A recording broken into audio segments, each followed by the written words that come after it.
അങ്ങനെ ലോൺ ആപ്പുമായി ബന്ധപ്പെട്ട് നിതിൻ രാജ് എന്ന് പറയുന്ന ചെറുപ്പക്കാരൻ്റെ മരണവുമായി ബന്ധപ്പെട്ട് നോയിഡ എന്ന് പറയുന്ന സ്ഥലത്ത് നിന്ന് ഇതിൻ്റെ ലോൺ ആപ്പുമായി ബന്ധപ്പെട്ട് ലോൺ ആപ്പ് കേരളത്തിൽ ഒരുപാട് ലോൺ ആപ്പ് ലോണും കൊടുക്കുന്ന ആപ്പിലൂടെ ലോൺ കൊടുത്ത് ആപ്പിലാക്കുന്ന ഒരു എന്താ പറയുക ഒരു മാഫിയ, ആ മാഫിയ പ്രവർത്തിക്കുന്നിടത്ത് പോയി കേരള പോലീസ് കണ്ണൂരുള്ള സൈബർ ക്രൈം ഡിപ്പാർട്ട്മെൻറ്റ് ആ വിങ് പോയി അവിടുത്തെ പോലീസിൻ്റെ സഹായത്തോടെ അവരെ അറസ്റ്റ് ചെയ്യുന്ന ഒരു ദൃശ്യം കാണുകയുണ്ടായി.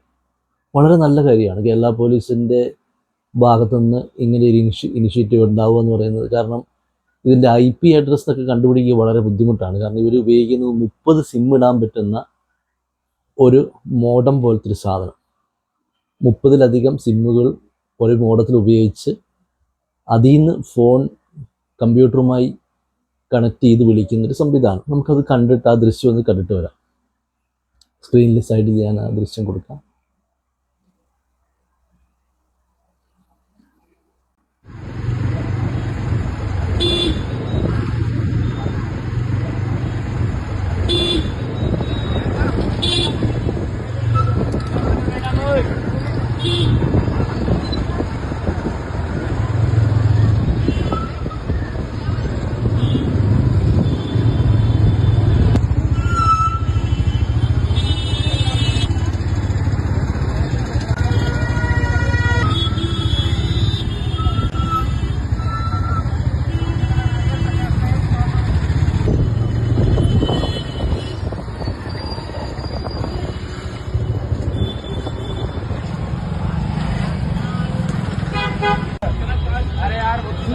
डाउन हो गई डाउन तो हो गया वो छोड़ा ना वो तो लीवर से उतारा हूँ मैं धीरे धीरे करके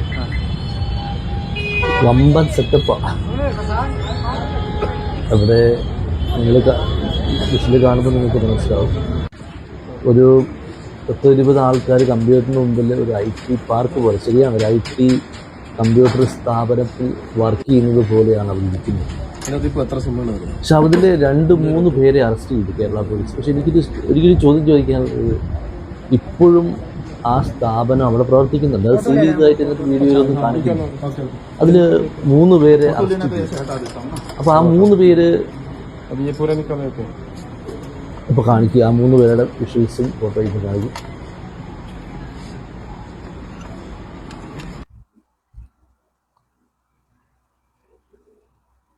ഈ 3 പേരാണ്. ആ 3 പേര് പറയുന്നത് ഈ 3 പേര് പറയുന്നത് വെച്ച് ഞങ്ങൾ സ്റ്റാഫാണ്, ഞങ്ങൾ ഇതിൽ പ്രതികളല്ല, ഞങ്ങൾ വെറും സ്റ്റാഫാണ്. ഉദ്ദേശം ഇത്രയേ ഉള്ളൂ, ഞങ്ങളെ അറസ്റ്റ് ചെയ്തിട്ട് കാര്യമൊന്നുമില്ല, ഇതിനേക്കാൾ വലിയ ആൾ ഞങ്ങളുടെ മുകളിലുണ്ട്, ഞങ്ങളുടെ മുതലാളി ഇതിലും വലിയ ശക്തനായിട്ട് ഒരാൾ പുറത്തുനിന്ന് കളിക്കാൻ ആളുണ്ട്. ഇത്രയും സ്റ്റാഫുകൾ അവിടുത്തെ പോലീസ് അടക്കം ഈ സൈബർ വിഭാഗത്തിലേക്ക് ഇവർ വർക്ക് ചെയ്യുന്ന ഇവരുടെ തട്ടിപ്പ് കേന്ദ്രത്തിലേക്ക് ചെന്നിട്ട് പോലും അവർക്ക് യാതൊരു കൂസലുമില്ല, ഒരു പേടിയില്ല. അവരുടെ ആറ്റിറ്റ്യൂഡാണ് കാണുന്നത്. നിങ്ങൾ നോക്കൂ, ആറ്റിറ്റ്യൂഡ്. അവർ വീണ്ടും ഇതേ തട്ടിപ്പുമായിട്ട് പോലീസിൻ്റെ മുമ്പിൽ ഇരിക്കുക. ഇത് ശരിക്കും അവിടുത്തെ പോലീസും ഇതിനൊക്കെ കുറേയൊക്കെ എന്നാ പറയേണ്ട ഒത്തുകൈകൾ ഉണ്ട്. ഇവർക്ക് കേരള പോലീസിന് വേണ്ടിയിട്ട് അവർ 3 പ്രതികളെ കൊടുത്തു ആ സ്ഥാപനം. അത് മാത്രമേ ഉള്ളൂ. ആ സ്ഥാപനം അവിടെ പൂട്ടിക്കെട്ടാൻ നമ്മളെ കൊണ്ട് സാധിച്ചിട്ടില്ല. അത് വലിയൊരു കാര്യം. അത് കോടതിയാണ് ഇടപെടുന്നത്. പോലീസിനൊരു പരിമിതിയുണ്ട്. ആ പരിമിതിക്കുള്ളിൽ നിന്നുകൊണ്ട് 3 പേരെ അറസ്റ്റ് ചെയ്തു. ഇതിൻ്റെ ഫർദറായിട്ട് ഇൻവെസ്റ്റിഗേഷൻ ടീമും മാത്രമേ നമുക്ക് ഇതിൻ്റെ ഉന്നത തലത്തിലുള്ള ഇതിൻ്റെ ഹെഡ് ആരൊക്കെയുണ്ടെന്ന് നമുക്ക് കണ്ടെത്താൻ സാധിക്കുകയുള്ളൂ. ഒരു കാര്യം ശരിയാണ്, കേരളം മൊത്തത്തിലെ ഇതുപോലത്തെ വലിയ മാഫിയ ഇതൊരു ഉദാഹരണം മാത്രമാണ്, ഒരു ടീം മാത്രമാണ്. ഇങ്ങനത്തെ എത്രയോ ആയിരക്കണക്കിന് ടീമുകൾ, സ്കാം അങ്ങനെ പല വിഭാഗത്തിൽ നമുക്ക് വിളിക്കാം അല്ലേ. ആളുകളെ പറ്റിച്ച് ഈ കൊള്ളലാഭം ഉണ്ടാക്കുന്ന, പലിശ പണം ഉണ്ടാക്കുന്ന, പൈസ വാങ്ങുന്ന, അത് പണം നിങ്ങളെ എടുപ്പിക്കാൻ അവർ പല വാഗ്ദാനങ്ങളും നൽകി നിങ്ങളെടുക്കും. എടുത്തു കഴിയുമ്പോൾ നിങ്ങളുടെ ഫേസ്ബുക്കിൽ കയറും, നിങ്ങളുടെ ഇൻസ്റ്റാഗ്രാമിൽ കയറും, നിങ്ങളുടെ സഹോദരങ്ങൾ, സഹോദരി, അച്ഛൻ, അമ്മ എന്നിവരുടെ ഫോൺ നമ്പറൊക്കെ നിങ്ങളുടെ ഫോണിൽ നിന്ന് എങ്ങനെയോ അവർ ഹാക്ക് ചെയ്തെടുക്കും, അവരെ വിളിക്കും, ഭീഷണിപ്പെടുത്തും.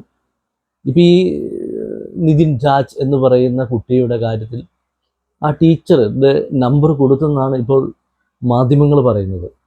അപ്പോൾ ആ ടീച്ചറെ റെഫറൻസ് നമ്പർ കൊടുത്തുകൊണ്ട് ആ ടീച്ചറെ ഇവർ ഒരുപാട് പേര് വിളിച്ച് കണ്ടിന്യൂസ് ആയിട്ട് വിളിക്കുന്നുണ്ടെന്നാണ് പറയുന്നത്. ഇനി കോടതിയാണ് ഇതിൻ്റെ സത്യാവസ്ഥ കേസ് അന്വേഷണത്തിലിരിക്കുന്നതുകൊണ്ട് നമുക്ക് കൂടുതൽ കാര്യങ്ങൾ ടി വിയിൽ വരുന്ന കാര്യങ്ങളാണ് നമ്മൾ പറയുന്നത്. എന്തായാലും സത്യാവസ്ഥ തെളിയട്ടെ. ഒരു ചെറുപ്പക്കാരനെ, അതുപോലെ തന്നെ നിതിൻ രാജിനെ കോളേജ് മുറിയിൽ പ്രിൻസിപ്പാൾ ക്വസ്റ്റ്യൻ ചെയ്യുന്നത് നമുക്ക് കാണാൻ കുറച്ച് വിഷ്വൽസ് ഞാൻ ഇട്ട് തരാം. ആ വിഷയങ്ങൾ നമുക്കൊന്ന് കണ്ടിട്ട് വരാം.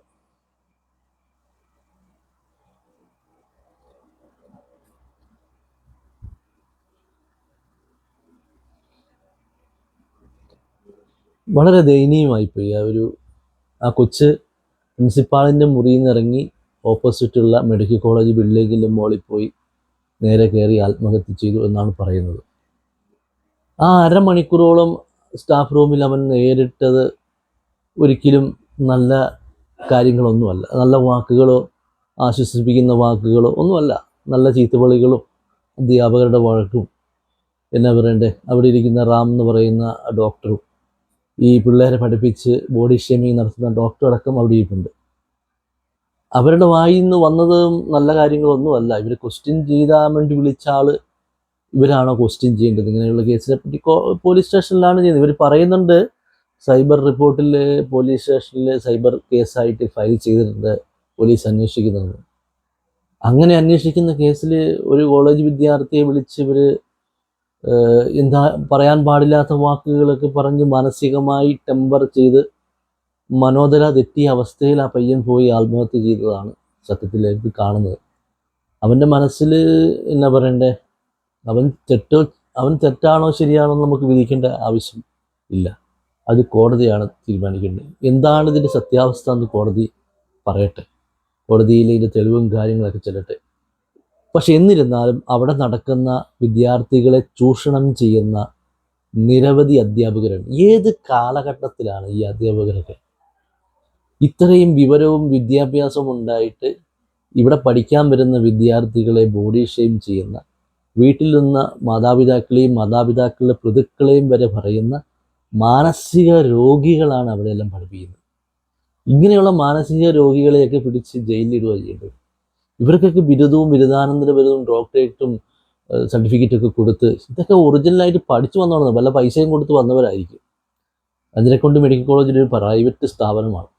പഴയങ്ങാടി എന്ന് പറഞ്ഞ സ്ഥലത്ത് സ്ഥിതി ചെയ്യുന്ന ഒരുപാട് അലിഗേഷൻസ് അവരുടെ പേരിൽ ആ ഭൂമിയുമായി ബന്ധപ്പെട്ട്, പുറമ്പോക്ക് ഭൂമിയുമായി ബന്ധപ്പെട്ടും ഒരുപാട് കേസുകൾ അവിടെ നിലനിൽക്കുന്നുണ്ട്. പ്രൈവറ്റ് മെഡിക്കൽ കോളേജാണ്. പലരുടെ ഒരു ധാരണ ഇത് പ്രൈവറ്റ് ഗവൺമെൻറ് ആണെന്ന്. ഒരിക്കലുമല്ല, ഇത് പ്രൈവറ്റ് സ്ഥാപനമാണ്. അപ്പോൾ അവിടെ പ്രൈവറ്റാണ് ആളുകളെ നിയമിക്കുന്നത്. വളരെ ദൗർഭാഗ്യകരമായിട്ടുള്ള ഒരു അനുഭവമായിപ്പോയി. ഇനിയും ഇതുപോലത്തെ കാര്യങ്ങളൊന്നും ഈ ഒരു കോളേജിൽ കേരളത്തിൽ എവിടെയും നടക്കാതിരിക്കട്ടെ എന്ന് പ്രാർത്ഥിക്കുന്നു. അപ്പോൾ അടുത്തൊരു വീഡിയോയുമായി കണ്ടുമുട്ടാം. Okay, by.